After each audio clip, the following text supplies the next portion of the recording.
ऐसा माना जाता है कि हमारी पृथ्वी लाखों अरबों वर्ष पुरानी है, लेकिन हमारे पूर्वज यानी कि आदि मानव केवल लाखों वर्ष ही पुराने हैं। दोस्तों, ऐसा माना जाता है कि आदि मानव बंदरों से उत्पन्न हुए थे। जब सबसे पहले ये मानव इस धरती पे रहते थे तो हर जगह हरे भरे जंगल थे।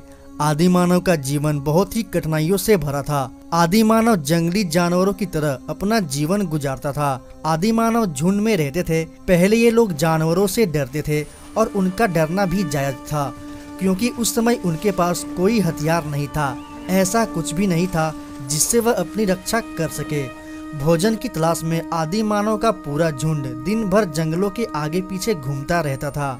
दोस्तों, आदि मानव फल फूल पौधों की जड़ें खाकर अपना गुजर बसर किया करते थे। आदि मानव अपने से कमजोर जानवरों का ही शिकार करके उनका कच्चा मांस खाया करते थे, लेकिन उनके लिए खतरनाक जानवरों से खुद को बचाना भी एक मुश्किल भरा काम था। आदि मानव दिन में आसानी से वह अपनी रक्षा कर लेते थे और रात में अपनी रक्षा के लिए गुफा के अंदर या फिर पेड़ों पर सोते थे। आदि मानव पत्थरों की सहायता से लकड़ी को नुकीला करके जानवरों का शिकार किया करते थे। मजबूत चमड़ी वाले जानवर और लकड़ी को काटने के लिए आदि मानव नुकीले पत्थरों का इस्तेमाल किया करते थे।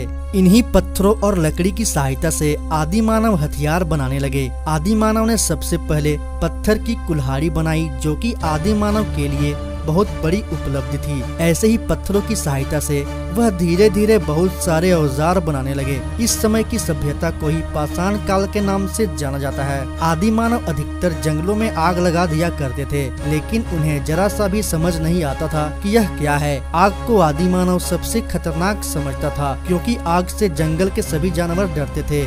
लेकिन एक बार आदि मानव ने गौर किया कि आग पानी के संपर्क में आते ही नष्ट हो जाती है। फिर आदि मानव आग से बचने के लिए नदी और तालाब की तरफ भागते थे। पत्थर को टकराकर आदि मानव ने आग को जलाना भी सीख लिया था, और ये खोज आदि मानव के लिए एक बड़ी खोज थी, क्योंकि आग से रात के अंधेरे में उजाला मिलता था। आग से जानवरों को डरा भी सकते थे और मांस को भूनकर खा भी सकते थे, और साथ ही साथ ठंड में आग से उनके शरीर को गर्म भी रखती थी। आदि मानव पशु की तरह बिना कपड़ों के रहते थे। समय के साथ साथ आदि मानव अपने शरीर को पट्टियों से ढकने लगे। आगे चलकर आदि मानव जानवरों की खाल से भी अपने शरीर को ढकने लगे। जानवरों की हड्डियों और दांतों से आदि मानव हथियार बनाते थे, साथ ही साथ उनका आभूषण बनाकर पहनते थे। फिर धीरे धीरे ये मानव पालतू जानवरों को भी पालना सीख गया, और इसी तरह से उनका विकास होता गया। तो दोस्तों, आज के लिए बस इतना ही। अगर ये वीडियो आपको अच्छी लगी तो इस वीडियो को लाइक करें, और अगर आप इस चैनल पर नए हैं तो इस चैनल को जरूर से जरूर सब्सक्राइब कर लें।